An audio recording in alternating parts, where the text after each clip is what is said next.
Tonight, the winter slam from coast to coast, near whiteout conditions across multiple states.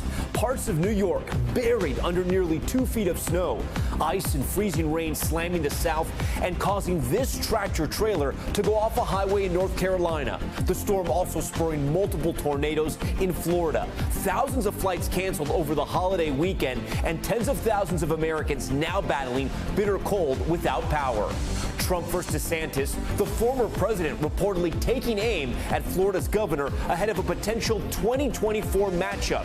The former president appearing to bash him in an interview, the Florida Republican refusing to rule out a presidential run as Trump teased his own at a massive rally in Arizona. The hero rabbi, 4 people taken hostage inside a Texas synagogue. The rabbi now speaking out about the 11 hours of terror and his daring escape that saved the lives of his congregants. Plus, the international investigation tonight into the suspect. Fentanyl teen tragedy, a 13-year-old dying after overdosing on the drug at his middle school. 2 other students hospitalized. The shocking discovery, 40 bags of the lethal opioid found stashed inside classrooms and the gym. Naming names, convicted sex trafficker Ghislaine Maxwell ends her fight to protect the names of men who were allegedly involved with Jeffrey Epstein. Will those names be released to the public? And the massive volcanic eruptions in the Pacific Ocean, tsunami alerts here in the U.S. and across the globe, the fear for the island nation of Tonga, where communication has been cut off for days. Top story starts right now.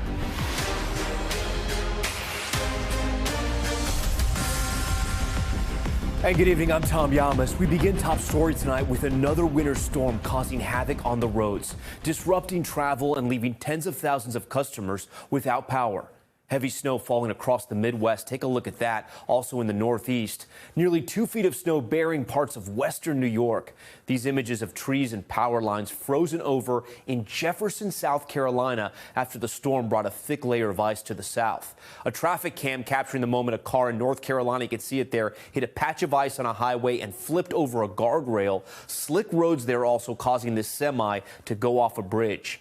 And further south, new video showing a tornado in Naples, Florida. Just one of several that touched down along Florida's Gulf Coast, destroying dozens of homes. The massive storm also leading to another round of mass flight cancellations this holiday weekend. Let's get right to NBC's Emily Aketa, who leads us off from Pittsburgh.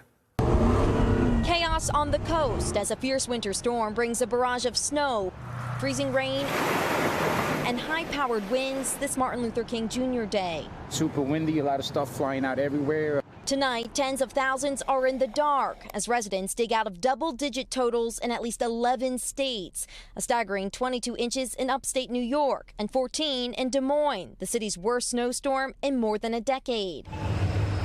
In Pittsburgh, even first responders struggling to get around. Is this the most snow you've seen this season? Yes. My car is still under snow. Yeah. Flakes falling at a fast clip, up to 5 inches an hour, making for treacherous conditions on the roads. In North Carolina, this tractor trailer sliding off a bridge. This is a major recovery. When you've got trucks hanging over the highway and you got your guys working down below, you just got to make sure that when you're doing that type of recovery, you've got it properly secured. And at least 2 people died after a crash on I-95. We just have to take it easy. It's obviously more slick than it usually is. Winds packing a punch, up to 70-mile-an-hour gusts in cities like New York and Boston, powering monstrous waves in Massachusetts and flooding coastal communities. It's amazing, that it's reached this point. The days-long winter wallop impacting the majority of states, from Maine to Florida, where cleanup crews face a mangled mess after 5 reported tornadoes tore through dozens of homes. We made it inside, and 10 seconds later, it hit. And tonight, the travel nightmare persists. More than 1,500 flights canceled in the U.S. today after 3,000 were grounded Sunday. It has been crazy, really bad. A winter weather beatdown that forecasters warn won't be this season's last. Emily joins us now from Pittsburgh. Emily, we saw there hazardous conditions on those roadways. What's the status of the cleanup? Because we know, as we're about to hear, there could be another storm on the way.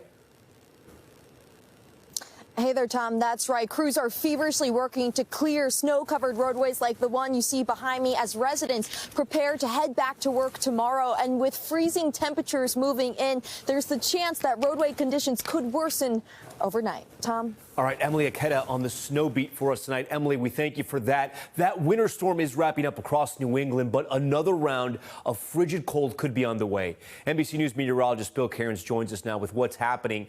And Bill, so tell me right now, what can we expect at this moment?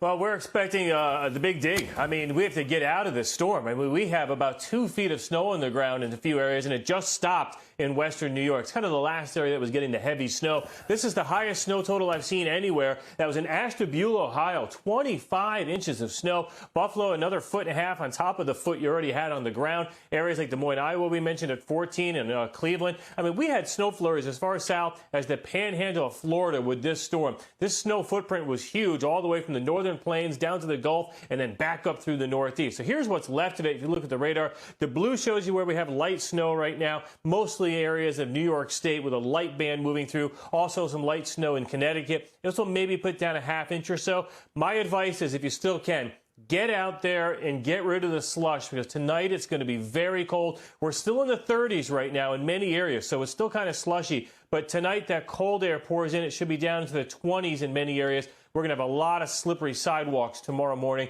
and possibility of some black ice. We're down to about 10 million people under winter weather advisories and winter storm warnings, mostly in western New York, and a new batch of advisories off of Lake Michigan in Indiana. Additional snowfall, only another inch or two. We're not too concerned anymore with additional snow. It's what's coming that we may have to worry about. Yeah, Bill, and I want to ask you about that. I know we're still trying to get through this storm, but what's up for the weekend?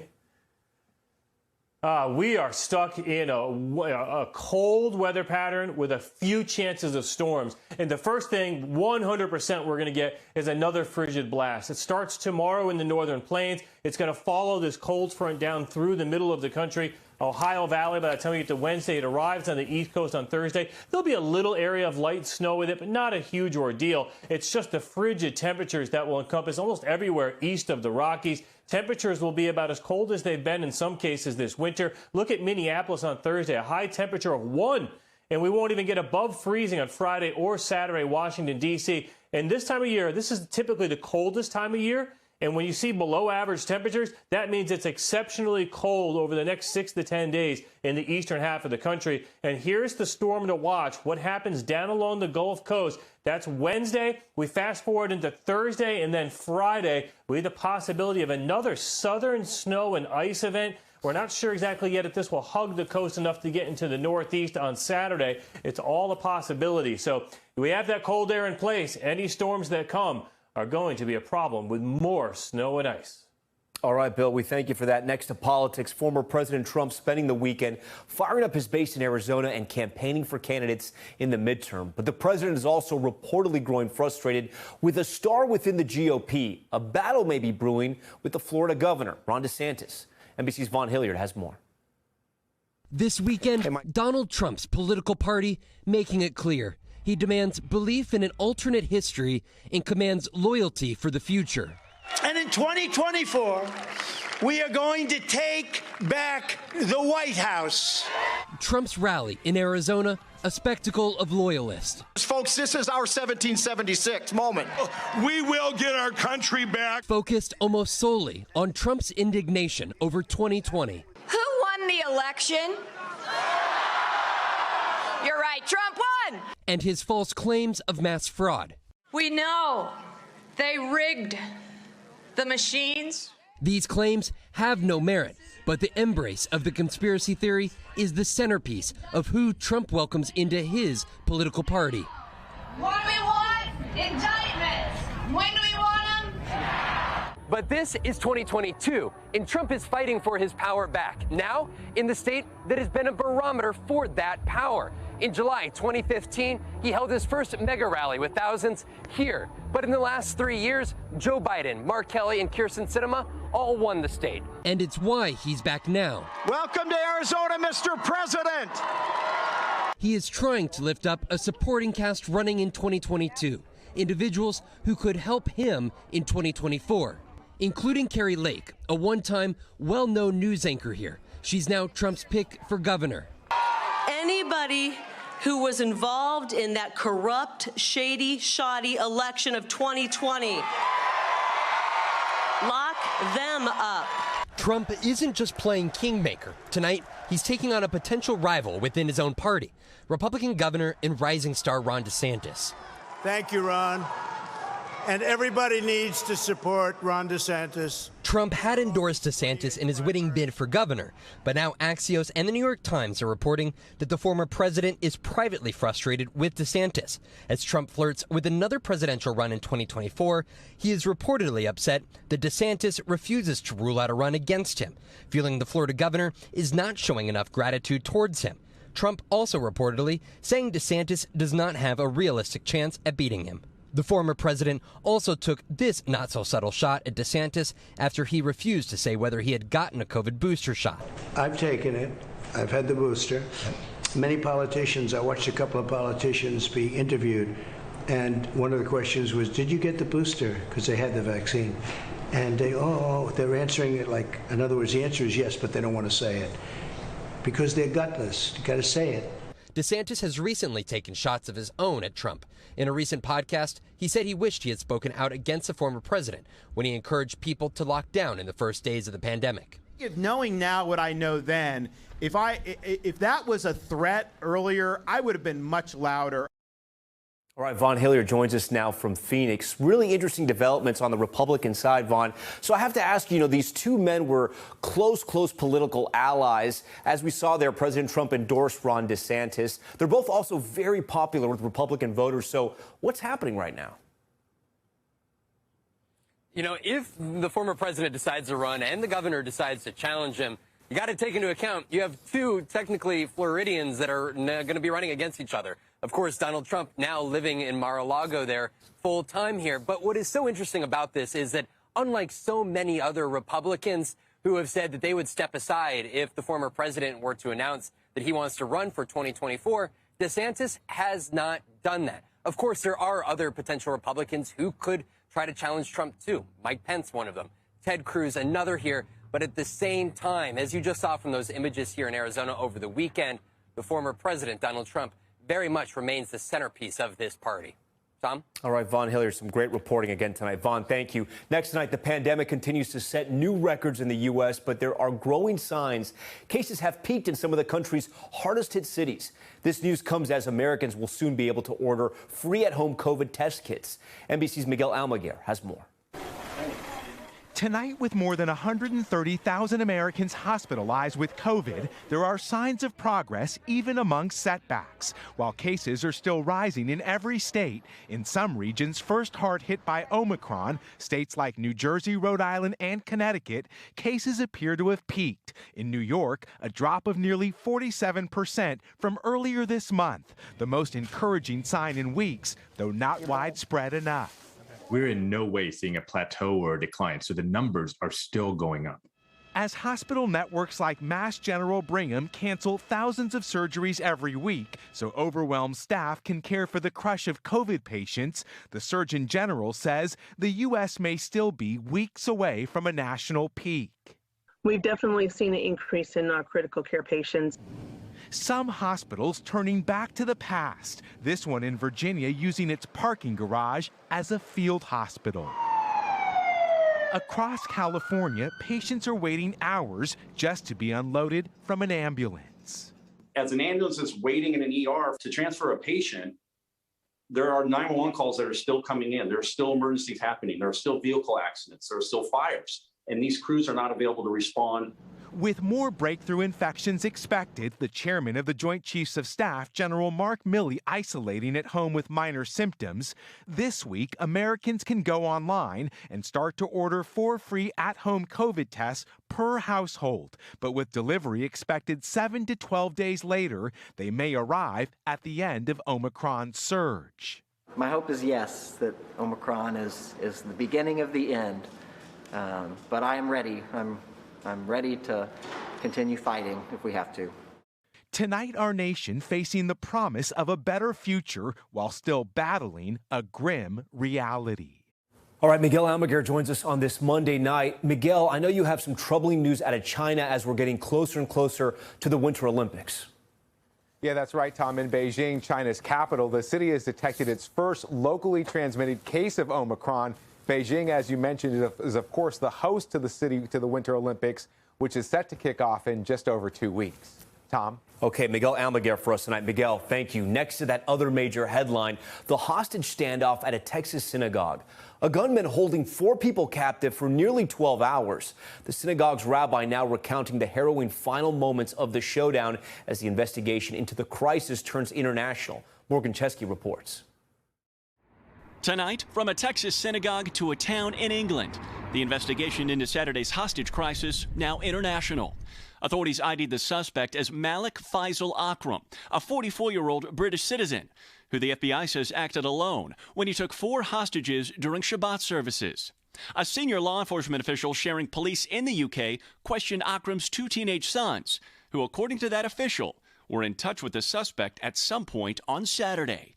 There's no indication they're being considered suspects. Akram was in the U.S. legally, arriving at JFK Airport on December 29th. Rabbi Charlie Citron Walker says he didn't notice anything suspicious till he heard a click during one of the prayers and turned to see a gun.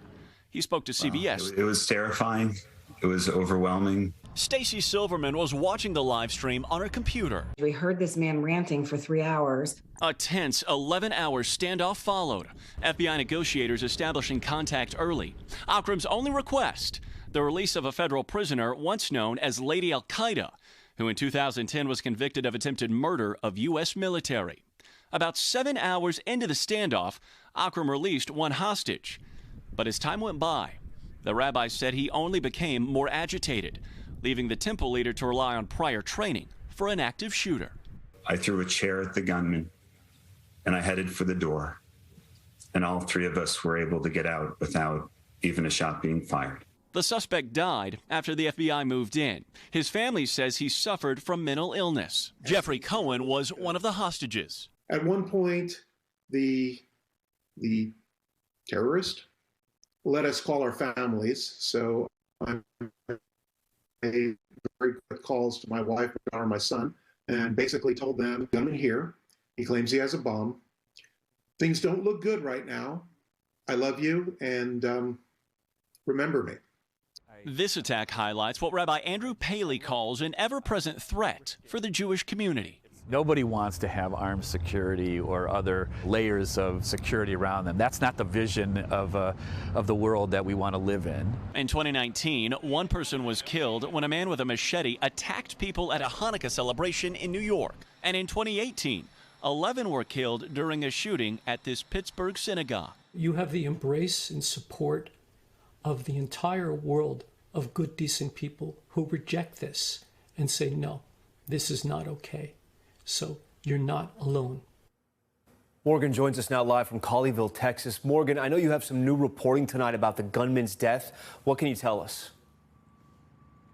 Yeah, Tom, we do. In fact, just within the last hour or so, a senior law enforcement official has confirmed that gunman was shot and killed by the FBI hostage rescue team. Now, it is still unclear if he did open fire, but that same official says that the use of force was warranted. Tom? Morgan Chesky for us tonight. Morgan, thank you. Now to new developments in the ongoing investigation into the shooting of a black man, Jason Walker, by an off-duty white sheriff's deputy. New video shows Walker's father, who allegedly was on the scene, and his statements may have an impact on how all of this played out. NBC's Zincle Esamwa has the latest, and a warning, you may find some of this footage disturbing. That's my son. He's my son. Tonight, new body cam video released in the ongoing investigation into the death of Jason Walker, a black man fatally shot by an off-duty white officer. I just shot him. You said you shot him? Yes, he jumped on my car. The fatal encounter happened Saturday, January 8th. 37-year-old Walker was shot by off-duty sheriff's deputy Jeffrey Hash in Fayetteville, North Carolina. Hash then called 911. Aftermath of the shooting caught on cell phone video verified by NBC appears to show a lifeless Walker on the ground. Now, new police body cam video from after the incident released by the Fayetteville Police Department shows Walker's father, Anthony, allegedly questioned by law enforcement, according to police. The father appears to say Walker did jump on the truck. He jumped up, that fella jumped up on the hood, and he jumped out his car and shot it. Right there, pulled off. Okay. Pulled off one of the daggone windshield wipers, and he hit the windshield. The police department released portions of the body cam footage. They blurred, edited, and removed some information from the video, quote, to protect witnesses' privacy. The city has filed a petition to have all body cam video released, over 20 hours worth, according to the police department. This after competing accounts from alleged bystanders. Elizabeth Rick says she rendered first aid to Walker after the incident. I need an alcohol pad or something to wipe off his blood. I didn't have gloves or anything, and I was holding the pressure. Ricks can also be seen in the cell phone video taken by her partner. Sorry, I'm a trauma stop.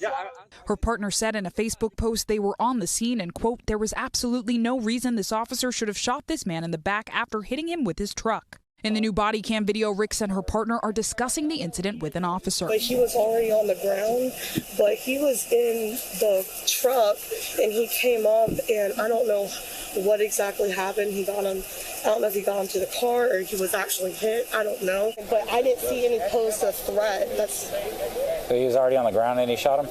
Yeah. It's like he hit him and then got out and then just shot him.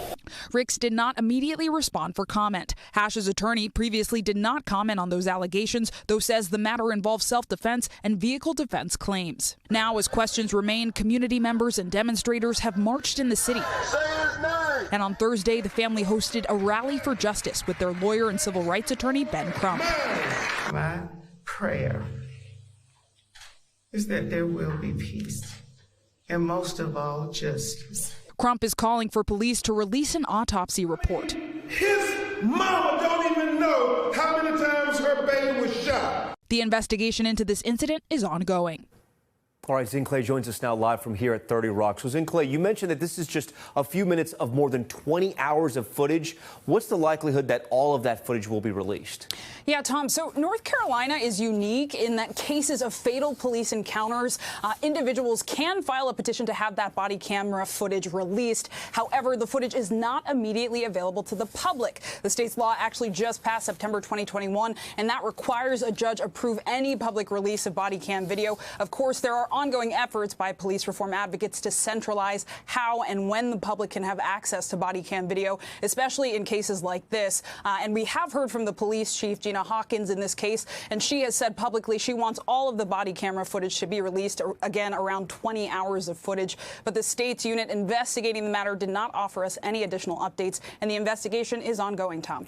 All right, Zin Clay, SMY with that new video tonight. Zin Clay, thank you so much for that. We want to turn on to a major story we're following tonight here on Top Story, the fight over 5G. Airlines nationwide are warning of a, quote, major disruption to commercial aviation if cell phone companies roll out their new wireless technology, as it could interfere with critical technology in the cockpit. Here's NBC's aviation correspondent Tom Costello. Just 36 hours before Verizon and AT&T switch on their new, faster 5G cell systems, the nation's airlines today issued a stark warning, an urgent request signed by every major U.S. airline and cargo CEO for the government to keep the 5G ground stations turned off if they're within 2 miles of major airports. The CEOs write immediate intervention is needed to avoid significant operational disruption to air passengers, shippers, supply chain, and delivery of needed medical supplies. 50, 40, 30. The concern, those 5G ground stations could disrupt a plane's radio altimeter, which provides precise altitude readings when pilots land in poor visibility. As 5G goes live Wednesday, the FAA will prohibit pilots from using altimeters during landing at more than 80 airports near 5G sites, including large airport hubs in Dallas, New York, Chicago, and Seattle. Today, the airline CEOs warned the vast majority of the traveling and shipping public will essentially be grounded, facing cancellations, diversions, or delays. The FAA has issued an airworthiness directive that would significantly impact our operations. The cell phone industry insists the technology has proven to be safe in Europe. It's already delayed rollout twice and says it'll turn down the power at ground stations near some airports. Look, the wireless carriers are impatient to deploy technology that stands to make a big impact, a positive impact on our economy. But on the aviation side, we've also got to make sure that it's safe. Tom Costello joins us now from Reagan National Airport. So, Tom, I have a couple questions for you. First, let's start with where your report ended there. The Secretary of Transportation seems to be taking both sides. Who essentially has jurisdiction here, if jurisdiction is the right word? Well, listen, normally you would have some sort of an agreement that you would have between the FCC and the FAA, right? The FCC is, in this case, is working with the cell phone industry. The FAA is the regulator for the aviation industry. They have been at opposing viewpoints on this for months. The FCC generally takes the cell phone industry line that there is no risk. The FAA, very concerned about aviation. By the way, it's not just the FAA. It's the airlines. It's the pilots. It's Boeing. It's Airbus. So you've got the entire aviation community very concerned about the potential for interference and affecting safety on commercial passenger planes and cargo planes as well. And on that point, the issue of interference, how does this 5G technology disrupt the altimeters? Well, it operates on the same bandwidth, if you will, that the altimeters operate on, at least very close to the same frequencies. Now, in Europe, they say they've had no problems whatsoever, but the frequency variation there is a little different, according to experts, and the antenna are pointed in different directions than they are in the United States. In the U.S., we have a much more congested airspace. According to the experts, our band that the cell phones operate on with the altimeters is closer together, giving you the possibility of interference. The bottom line here is that in Europe there have been no problems at all, and the aviation industry is saying, why are we even taking a chance in the United States? We need to do more research, more studies. The cell phone industry and the FCC have said enough studies. We've given you all the data. We've proven it's safe. We've got to move on because it's good for the world and good for the economy. So you've got really diametrically opposed viewpoints. I think it's going to come down to the White House. It'll be up to the White House to decide whether they actually are the ones to pause the rollout of 5G systems near airports, Tom. Real quick, Tom, just because we've kind of gone there already, do travelers need to be worried come Wednesday? Yes, I think especially if this goes into effect, I think on Wednesday, especially on the West Coast, we're expecting weather-related travel delays. I think that could lead to disruptions, cancellations. It could be a mess on Wednesday. All right, Tom, we'll stay on top of the story throughout the week. Thank you for that. We want to stay in Washington now, where today Dr. Martin Luther King Jr.'s family honored his legacy with a march for voting rights. Thousands of participants turned out to urge lawmakers to pass new voting rights legislation as the debate is expected to begin on Capitol Hill tomorrow. Blaine Alexander has more tonight. On this Martin Luther King holiday, his son and namesake marching in Washington, pushing for the very issue his father championed for years, demanding lawmakers deliver on Democrats' voting rights legislation. Democracy stands on the brink of serious trouble.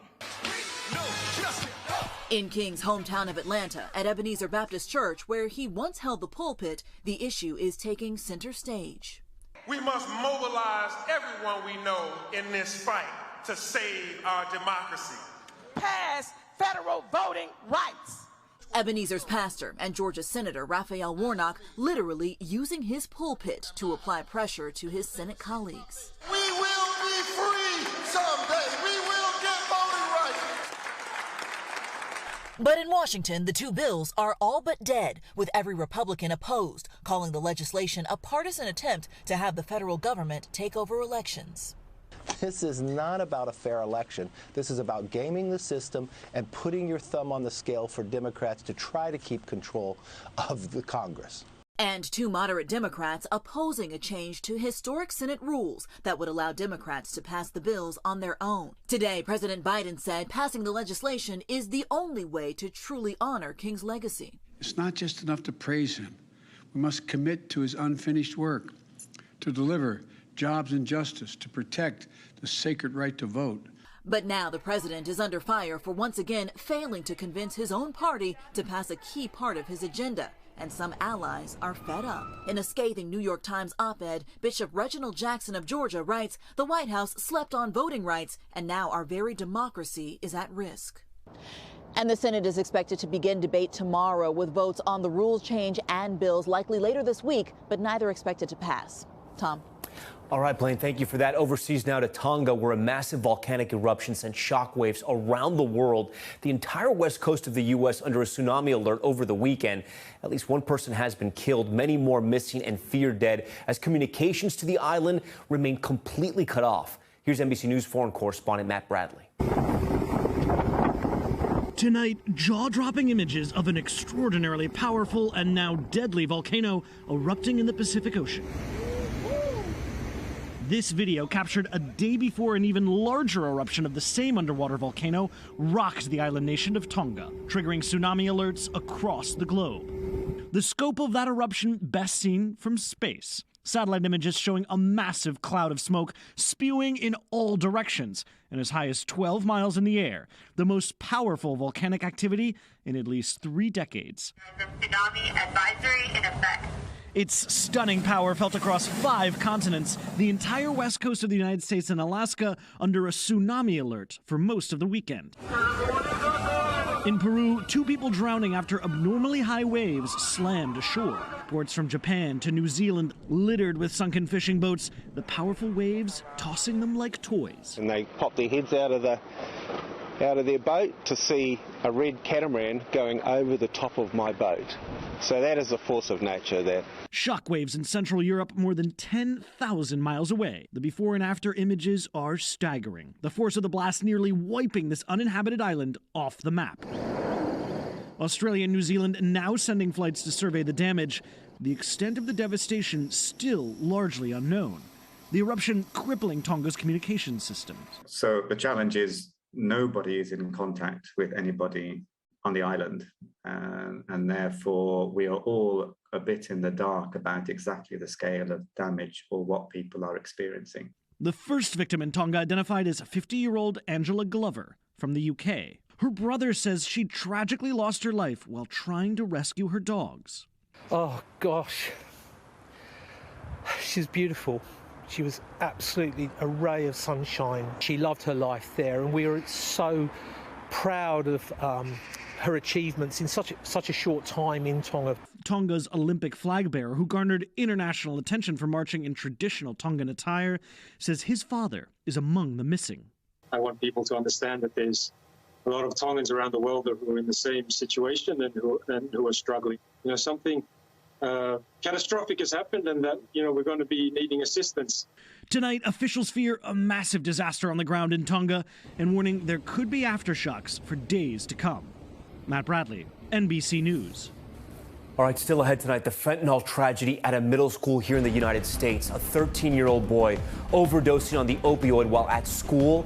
The shocking discovery after authorities searched the classrooms. Plus, the family narrowly escaping a home collapse in Washington state. The evacuation's underway after officials deemed the area unstable. And to the rescue, the moment 2 children and their parents were pulled from a car after it crashed into a ditch and began filling up with water. Stay with us. Top story, just getting started on this Monday.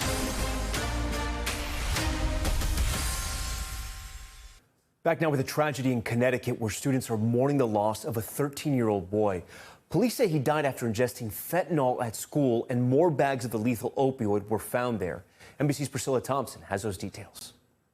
It is a sad moment. We are talking about a 13-year-old. Tonight, a community reeling from tragedy. A 13-year-old died, police say, from a fentanyl overdose on school grounds, leaving many questions unanswered. I can't even begin to know if he knew what it was. Police say they found the teen unconscious at the Sport and Medical Science Academy in Hartford, Connecticut on Thursday. 2 days later, he died. And that 2 other students who came into contact with the drug were taken to a hospital before being released. It seems as though that they were together when it was ingested and then separated. A subsequent search of the school revealed 40 bags of pure fentanyl stashed in 2 classrooms and the gym, police say, all places that officials say the overdose victim had been. In powder form, packaged in what you would see in street-level sales. Drug detecting dogs swept the building, which was put on lockdown. I'm just so glad my son is okay. The traumatic experience leaving parents and students shaken. I'm at a loss of words for that. I was like, how do fentanyl get into a school? I'm shocked. School is supposed to be a safe place. Overdose deaths crossed 100,000 nationwide in the year leading up to June 2021, per the latest CDC data. The majority of those deaths, almost 65,000, were from synthetic opioids like fentanyl, up 30% from the year before. What do those numbers look like among adolescents and teens? Those numbers have definitely consistently gone up year over the past several years. Cleveland-based toxicologist and addiction doctor Ryan Marino says the tragedy reinforces the importance of having emergency overdose treatments in every public place, including schools. The same way that we have like defibrillators to save someone's life if they're having a heart attack. You wouldn't want someone to die a preventable death just because they overdosed on fentanyl and there was no Narcan around. Officials in Connecticut have not said whether naloxone or Narcan was on hand or used. The incident remains under investigation by several state and federal agencies. The superintendent released a statement offering condolences and providing mental health support for the community. The mayor of Hartford with this message. These drugs are a poison, and please, if you're a parent, have that tough conversation with your child tonight. Stay a mile away, and for God's sake, please report it. Priscilla Thompson, NBC News, New York. An incredibly sad story there. All right, when we come back, unmasking the alleged associates of Jeffrey Epstein, Ghislaine Maxwell says she will no longer try and protect the names of men listed in a sex abuse lawsuit filed by Prince Andrew's accuser. Will they be released to the public? And Novak Djokovic could be out of another major tennis tournament. The latest country saying he is not welcome unless his vaccination status changes. Stay with us.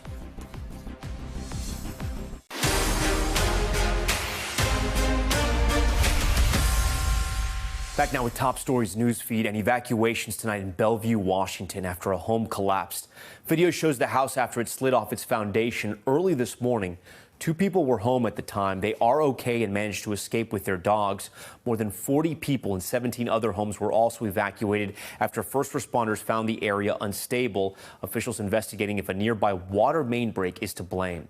And an incredible rescue caught on camera in Miami. Take a look. New video shows Good Samaritans and first responders pulling 2 children and 2 adults from an overturned vehicle. The car had started filling up with water after crashing into a ditch. One bystander smashing the front windshield to give the family a pocket of air before rescuers arrived. No serious injuries were reported. That's incredible.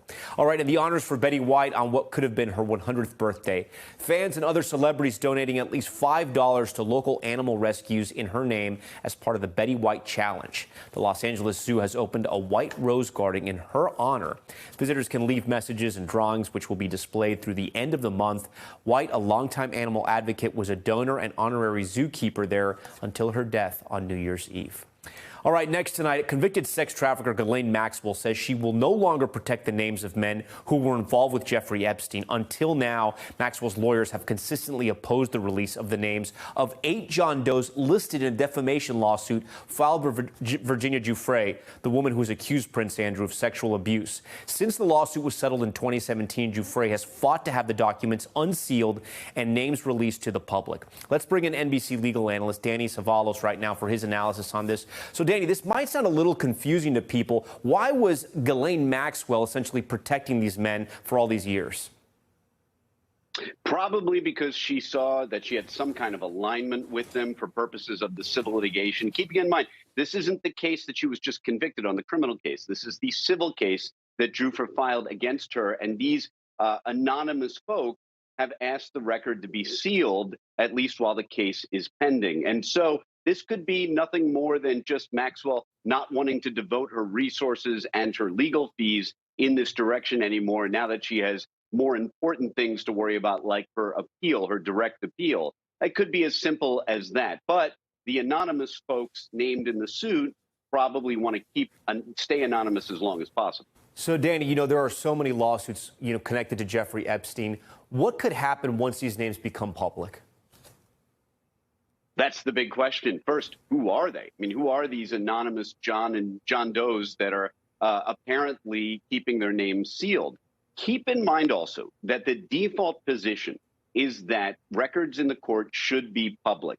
That means the court doesn't like sealing documents, and it doesn't like keeping them sealed. So just because a document's sealed, it means in the future it can be reevaluated and unsealed. And that's exactly what Maxwell's doing now. She's bowing out of that battle. Hey, you know what? You folks have lawyers. You can handle this yourself. Go forward and keep fighting it, but I'm out. Do these men have any rights? Can they protect themselves before these names come out? Have they been notified? The court entered an order saying essentially that those parties can enter their objections. They can write and say, here are all the reasons why we should remain sealed. But the court will balance that against the presumption that court records should eventually become public. So those folks that want to remain secret, they're going to have to make a showing to the court that overrides that default position that records filed in the court should generally be public, or I should say eventually should become public. Could there be criminal repercussions? Of course. How many different cases have we seen where something revealed in a civil case gave rise to criminal liability? Probably the best example is a deposition in the Bill Cosby case that led essentially to criminal charges against Cosby. So anytime there's evidence or information that gets unearthed in a civil case, that doesn't mean that prosecutors can't use that as a gold mine. They love to do that whenever they have the opportunity. All right, Danny Savalas with what could be potentially the next chapter in this Jeffrey Epstein saga. All right, Danny, thank you. Now to a growing problem in Los Angeles. Thieves looting trains, leaving thousands of empty boxes scattered along the tracks. And now 17 train cars derailing right where that debris is piling up. Gotti Schwartz has that story from L.A. tonight. Tonight, a derailment of 17 train cars in Los Angeles Saturday, leaving crews to clean up the mess. The cause under investigation. The accident happened near the same section of tracks where thousands of empty boxes were left behind by cargo thieves. The ground still strewn with pilfered empty UPS, FedEx, and Amazon boxes. A spokeswoman for Union Pacific telling NBC News that crews cleaning up the debris from the thefts will work to return anything that can be identified to shippers. Thieves have been raiding the cargo containers aboard trains in Los Angeles for months. Just days before the train's derailment, cameras caught several people sorting through packages and stealing their contents. We have really faced an unprecedented situation here in Los Angeles County in particular, where we have had about 160% increase in railroad theft that we have never encountered before. A statement from Union Pacific on Sunday said the company has, quote, increased the number of special agents, drones, specialized fencing, and trespass detection systems. Union Pacific's agents have made hundreds of arrests, but less than half are booked, and of those, most are released in less than 24 hours. The company now asking the LA County District Attorney's Office for help in prosecuting thieves, saying the lack of consequences prevent Union Pacific from safely moving goods. In November, our NBC Los Angeles crews filmed people on the tracks. One hopped on a slow-moving train carrying what appeared to be bolt cutters. Cargo thieves and organized cargo theft groups is that they will target commodities that they know that they can sell. So they're going to hone in on those commodities that are either high in demand or shortage and harder for people to get. That way they can get a better return on the sale of it after they steal it. Union Pacific now considering changing rail operations, like avoiding LA County in the future if the level of cargo thefts continues to rise. All right, Gotti Schwartz joins us now from Los Angeles. Gotti, when you see that video, it's sort of shocking because it's in the daylight. It seems so easy. It's not like the Wild Wild West, like they're trying to catch the train. They're literally walking up to the trains.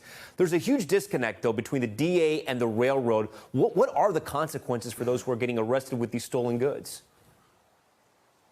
Well, Tom, we reached out with specific questions for the district attorney's office, but we have not heard back. But here's where things get into another quagmire. The district attorney's office here has said in the past that some of the cases, including grand theft, get prosecuted, but others don't because of what they call insufficient evidence. Meanwhile, Union Pacific has specifically asked the DA to reconsider what's known here as Special Directive 2007, which was instituted back in 2020 and dismisses certain misdemeanors even before someone can be arraigned. The district attorney says they are taking the railroad's issue seriously, and they're going to be meeting with representatives in the next upcoming weeks. Tom? Lots of shipments there spread out over those tracks. All right, Gotti, thank you for that report. Now to top stories. Global Watch, a Saudi-led coalition, has launched airstrikes on Yemen after a deadly drone attack in the United Arab Emirates. Drones striking oil tankers near Abu Dhabi's airport, sparking multiple explosions. At least 3 people were killed. Iranian-backed rebels in Yemen have claimed responsibility for that attack. Tennis star Novak Djokovic may be turned away from yet another major tennis tournament. New video shows Djokovic landing in his native Serbia today after he was deported from Australia for failing to get vaccinated. Remember, he's the world's top-ranked tennis player. He may be barred from now the French Open as well after France passed a new vaccine law on Sunday. The government says there will be no exemptions to this rule. And tickets for the Beijing Olympics will not be sold to the general public. The Olympic Committee announcing tickets will instead be distributed by Chinese authorities to specific spectators from mainland China. China says the chosen groups will have followed strict COVID-19 protocols. Beijing claims it detected its first case of the Omicron variant Saturday, less than 3 weeks before the Winter Games, as our Miguel reported earlier. All right, coming up, caravan clashes, migrants throwing sticks and rocks at authorities in Guatemala who are trying to prevent nearly 1,000 people from heading north to the U.S. That story and more from the Americas coming up. Back now with the Americas, where we take a look at all the stories coming out of the U.S. and across Latin America. We begin in Guatemala, where over the weekend authorities dismantled the first migrant caravan of this year. More than 1,000 people were stopped by Guatemalan forces at the border. The face-off sparked clashes as migrants threw rocks and sticks to police in riot gear. And tonight, the mostly Honduran caravan still refusing to retreat. Now we head north to the shocking discovery by authorities in southern Mexico. Take a look at this. More than 350 migrants were found packed into a single tractor trailer. Authorities found them when they heard voices coming from the truck. The migrants were hiding in complete darkness and with poor ventilation. The driver of that truck was taken into custody. And in the Caribbean, an arrest has been made in connection to the murder of Haitian President Jovenel Moïse. A former Haitian senator was arrested in Jamaica. Authorities believe John Joel Joseph was involved in plotting the president's assassination last July. The former senator was arrested along with 3 members of his family. And finally, in Cuba, mass trials are being held for people detained during last summer's massive anti-government demonstrations. You may remember these images. More than 60 people are on trial this week, including minors. They could face up to 30 years in prison for their involvement in public demonstrations, again, for merely protesting. This marking one of the largest mass trials in decades as Cuba's repressive government cracks down on discontent across the island. All right, when we come back, the legacy of Martin Luther King Jr., the students taking his profound words and turning them into art, now spreading his message around their community. We'll show you what they're doing. Stay with us. All right, finally tonight on this Martin Luther King Jr. Day, a group of elementary school students in San Diego turned Dr. King's words into actions, covering up graffiti across the street from their school with uplifting messages inspired by Dr. King. Those students finding their own voice. Across the street from Central Elementary in San Diego, it's not uncommon to see graffiti. It's one of those things where you just see it on a regular daily basis, and like you just get to a point where you're like, this is not okay. This is our neighborhood, for our families and our students. But this wasn't just another day. With the MLK holiday coming up, teachers Laura Oliver and Kristen Stacy saw the perfect opportunity to bring what was happening in the community into the classroom. We wanted to make sure that their voices were important and we wanted them to be heard. And what better way to do it in also honor and memory of MLK and the legacy that he's left through his, not just his words, but also his actions. So even though we face the difficulties of today and tomorrow, I still have a dream. Inspired by both the words and actions of Dr. Martin Luther King, the students came up with their own plan to put the civil rights leader's words into practice. They generated it, when just out of conversation. Using phrases made famous by Dr. King in their own artwork, covering up the graffiti with positive messages. When I gave them the task of, picking a particular quote or a symbol or a drawing that they wanted to do on the posters, the energy in the room was just off the hook. Those students proudly sharing MLK quotes they picked. My name is Lee, and this is my poster.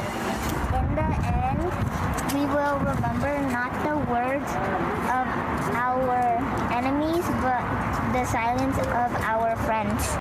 A lesson not just for MLK Day, but for life. Of course, we've got to teach the reading, the writing, the math, all that stuff, but who's going to teach them about life? And so we are always trying to intertwine that in the work that we do here.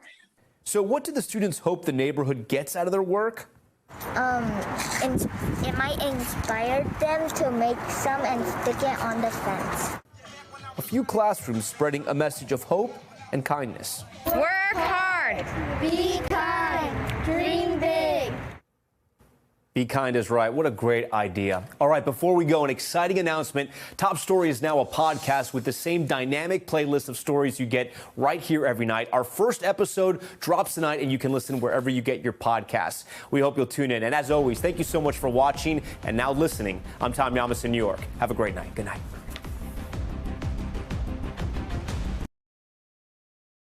Thanks for watching our YouTube channel. Follow today's top stories and breaking news by downloading the NBC News app.